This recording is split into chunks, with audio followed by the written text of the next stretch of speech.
తులారాశి. తుల అంటే కాట.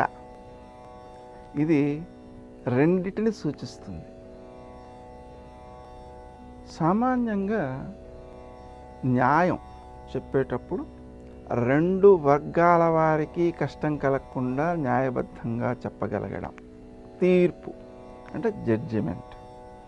ఇంకోటి ఉందండి, ఈ కాట చిల్లర వ్యాపారస్తులు, టోకు వ్యాపారస్తులు రెండు రకాలుగా ఉంటారు. చిల్లర వ్యాపారస్తులలో కొంత కాటాలో తేడాలు చేసే లక్షణాలు ఉంటాయి. ఎందుకని? వాళ్ళు ఎవరికి అమ్ముతున్నారు అంటే ఆ విషయంలో నైపుణ్యంలోని సామాన్యమైన ప్రజలకు అమ్ముతున్నారు. మరి టోకు వ్యాపారస్తులు ఎవరికి అమ్ముతున్నారు అంటే ఆ విషయంలో నైపుణ్యం కలిగిన వ్యాపారస్తులకే అమ్ముతున్నారు. ఆ కారణం వల్ల ఆ తూకం తూచేటప్పుడు దాంట్లో తేడాలు చేయరండి. అలాగే విదేశీ వ్యాపారం, అక్కడ కూడా తేడాలు చేసే అవకాశం లేదు. ఎందుకని? ఆ వస్తువుని పలు పర్యాయాలు తూచడం జరుగుతుంటుంది కాబట్టి. అలా సక్రమంగా న్యాయబద్ధంగా జరిగే పెద్ద పెద్ద వ్యాపారాలకు, విదేశీ వ్యాపారాలకు న్యాయబద్ధంగా మాట్లాడే జడ్జిమెంట్కి ఈ రాశి ప్రత్యేకమైన సంకేతం అన్నమాట. అందుకని ఈ రాశిలో పుట్టినవారు న్యాయశాస్త్ర నిపుణులుగా, తీర్పు చెప్పే నైపుణ్యం గలవారుగా, లేదా పెద్ద పెద్ద వ్యాపారాలు చేసేవారుగా రూపొందుతూ ఉంటారు. ధర్మము, న్యాయము, వ్యావహారిక విషయాలు వీటిలో సక్రమంగా ప్రవర్తించాలంటే ఏది తప్పు ఏది రైటో నిరంతరము గుర్తుండాలి. కాబట్టి జ్ఞాపక శక్తికి వీరు పెట్టింది పేరు. తనవారైనా ఇతరులైనా న్యాయ విషయంలో నిష్పక్షపాతంగా ఉంటేనే వారిని న్యాయబద్ధులు అంటాం మనం కదా. అందుకని వీరికి స్వపర భేదం లేదండి. నిజానికి ఇదే మంచిదండి. ఎందుకో తెలుసా? తనవాడు తప్పు చేసినప్పుడు తనవాడు కదా అని దాన్ని కొంచెం అశ్రద్ధ చేస్తే, దండించడానికి అశ్రద్ధ చేస్తే ఆ పిల్లవాడు ఏమవుతాడు అంటే ఎక్కువ అన్యాయాలు చేసేవాడుగా తయారవుతాడు. తన యొక్క అభివృద్ధిని తానే పాడు చేసుకునేవాడుగా తయారవుతాడు. అందుకని మనవాడిని మనము సక్రమమైన మార్గంలో పెట్టడానికి కఠినంగా వ్యవహరిస్తేనే వాడి అభివృద్ధికి మనం దోహదం చేసినట్లు అవుతుంది.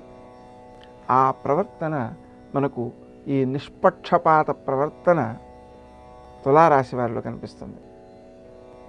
చక్కగా మాట్లాడతారు, కానీ కొన్ని సందర్భాలలో ఎదుటి వ్యక్తులలోని లోపాలను కూడా స్పష్టంగా చెప్పేస్తారు. అంతేకా నిష్పక్షపాతం అంటేను. ఎందుకని అలా చెప్పగలుగుతారు అంటే వీరి నుంచి ద్వితీయ రాశి వాక్స్థానం వృశ్చిక రాశి అండి. వృశ్చికం అంటే ఏంటి? తేలు. ఆ తేలు అవకాశం ఉన్న చోట, అవసరం ఉన్న చోట కుడుతూ ఉంటుంది. తన జోలికి వచ్చినప్పుడు తప్పనిసరిగా కుడుతూ ఉంటుంది. లాగా వీరు న్యాయబద్ధంగా మాట్లాడే తీరులో ఎదుటి వ్యక్తికి కష్టం కలిగినా సరే మాట్లాడడానికి ఏమాత్రం సంశయించకుండా మాట్లాడేస్తారు. ఇప్పుడు మనం గమనిస్తే ఒక తప్పు చేసినటువంటి వాడి విషయంలో కఠినంగా మాట్లాడినప్పుడు వాడొక్కడికి కొంత బాధ కలిగించిన చుట్టూ ఉండేటువంటి జనాలందరికీ కూడా అది ఆమోదయోగ్యం అవుతుంది. వాడికి కూడా ఈ తప్పును గుర్తింప చేసినందువలన భవిష్యత్తులో ఆయన నాడు అలా చెప్పడం వలననే నేను మంచి మార్గంలోకి ప్రయాణం చేశాను అనే సానుకూల దృక్పథాన్ని తర్వాతైనా పెంచుతుంది. అలా ఈ రాశి వారిలో ఇతరుల కోసమే ఆలోచించేటువంటి లక్షణం ఉన్నందువలన సుఖాలకు ప్రాధాన్యం తక్కువగా ఉంటుంది. అంటే తమకు సంబంధించిన సుఖాలకి ప్రాధాన్యం తక్కువగా ఉంటుంది. వీరు మాట్లాడేటప్పుడు న్యాయబద్ధంగా మాట్లాడడంతో పాటుగా పక్షపాత వైఖరి ఏ కొంచెము కనిపించకుండా తులనాత్మకంగా, అంటే ఇది ఇలా అయితే ఇలా, ఇలా అయితే ఇలా, అంటే రెండింటిని పోల్చి చూడడం అన్నమాట. అది బాగా కనిపిస్తుంది. ఈ పని విషయంలో అక్రమం జరగకూడదు అనేటువంటి పట్టుదలతో సక్రమంగా జరగడానికి కావాల్సిన ప్రణాళికనంతని కూడా చాలా జాగ్రత్తగా శ్రద్ధగా తయారు చేసేస్తారు. దాంతో వీరి ప్రణాళిక రచన అందరినీ ఆకట్టుకునేదిగాను ఉంటుంది, కాలాన్ని ధనాన్ని శ్రమను వ్యర్థం చేయకుండా కాపాడేదిగాను ఉంటుంది. ముఖ్యంగా ఇలాంటి వ్యక్తులకు మంచివారు బాగా సహకరిస్తారు. తులారాశి నుంచి తృతీయ రాశిని గమనిస్తే ధనుస్సు రాశి అవుతుంది. అంటే తాత్పర్యం, ధనుస్సుకి అధిపతి గురుడు కాబట్టి గురుడు సజ్జనుడు అయినప్పటికీ విరోధి అయినప్పటికీ ఈ తులారాశి వారికి సహకరిస్తుంటాడు. కారణం ఏంటి? న్యాయబద్ధంగా ప్రవర్తించటం అనేటువంటి ప్రత్యేకమైన కారణం. ఇంకో కోణంలో జడ్జి గారికి న్యాయశాస్త్ర నిపుణులైనటువంటి లాయర్లందరూ సహకరిస్తారు కదా. అలాగా ధనుస్సు అనేటువంటి రాశికి అధిపతి అయిన గురుడు న్యాయవాది కాబట్టి అతడు జడ్జి గారికి సహకరించడం చాలా సహజమైన చర్య. అలాగా మంచివాళ్ళు, న్యాయంగా ప్రవర్తించేవారు వీరికి సహకరిస్తూ ఉంటారు. నూతనమైన వస్తువులను సేకరించడం, విచిత్రమైన వస్తువులను కొనుగోలు చేయడం, వాటి కోసం ధనాన్ని వెచ్చిస్తూ ఉండడం, వాటిని వినియోగించడం విషయంలో, అమర్చడం విషయంలో కూడా ఒక క్రమ పద్ధతిని పాటించడం, అలంకారాలను కూడా ఒక క్రమ పద్ధతిలో వినియోగిస్తూ ఉండడం, ఖర్చు పెట్టాల్సిన కూడా చాలా జాగ్రత్తగా శ్రద్ధగా ఒక పద్ధతిలోనే ఖర్చు పెడుతూ ఉండడం, దూబరాలు లేకుండా ఉండడం, అనవసరం ఏం చేయకపోవడం, ప్రతి పనిని కూడా సరిగ్గా లెక్కలు వేయడం, తేడాలు జరగకుండా చూడడం, ఇవన్నీ కూడా వారికి సహజమైన విద్యలుగా రూపొందుతాయి. సామాన్యంగా కోపం రాదు, వచ్చినా ప్రదర్శించరు. ఎక్కడ తీర్పు చెప్పాల్సిన ఘట్టం వచ్చిందో అక్కడ మాత్రం కఠినంగా చెప్తారు. దానికి అందరూ తలవగ్గాల్సిందే. అలా అన్నమాట. తీసుకునే ఆహారమైనా, కట్టుకునే వస్త్రమైనా, తాను నడిపే కారైనా అంతా క్రమ పద్ధతిలో ఉండాలి. సక్రమంగా, ఆనందంగా, అందంగా అమర్చినట్టుగా ఉండాలి. ఇంటిలో స్థలాన్ని కూడా సుందరమైన వృక్షాలతో, అందమైన బొమ్మలతో అందరికీ బాగుంది అనిపించేలాగా తయారు చేస్తుంటారు. వీరికి కళలన్నా ఆసక్తే, చిత్రాలన్నా ఆసక్తే. కొందరు ఈ రాశిల వారు సినిమా రంగం లాంటి మార్గాలను కూడా ఆశ్రయించి ఆదాయాన్ని పొందుతూ ఉంటారు. అలా సినిమాలు తీసేటువంటి రీతిలో కూడా సుందరమైన గ్రామ దృశ్యాలు మొదలైనటువంటి వాటిని చూపిస్తూ ఉంటారు. అలాగే అక్కడ సౌకర్యాలు ఎక్కువగా ఉండవు కదా, అందుకని గ్రామాలని చూస్తారు, అందంగా చూపిస్తారు. అక్కడ నివాసం మాత్రం చేయరు, పట్టణాల్లోనే నివసిస్తూ ఉంటారు. అంటే ఆనందించడానికి మాత్రమే వాటిని వినియోగించుకుంటారన్నమాట.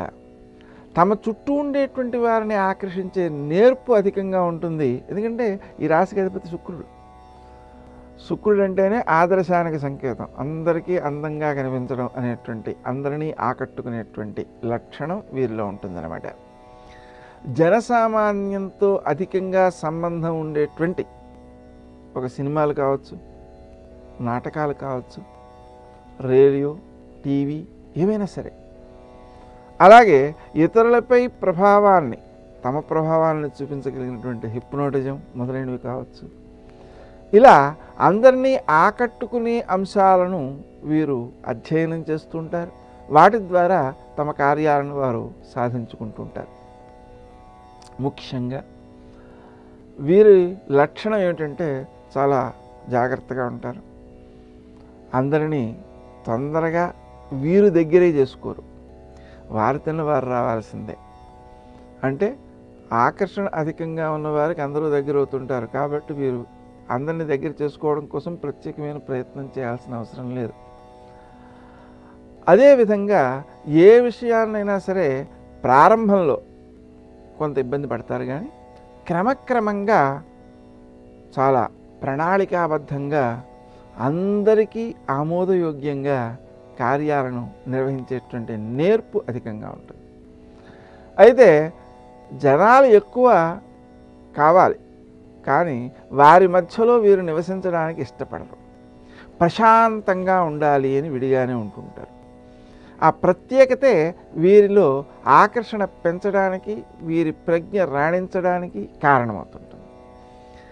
ముఖ్యమైనటువంటి కార్యక్రమాలని వాయిదా వేయకుండా సమయానికి పూర్తి చేయడం, తమ ప్రభావం ఇతరులపై బాగా కనిపించేలాగా ప్రవర్తించటం ఉంటుంది.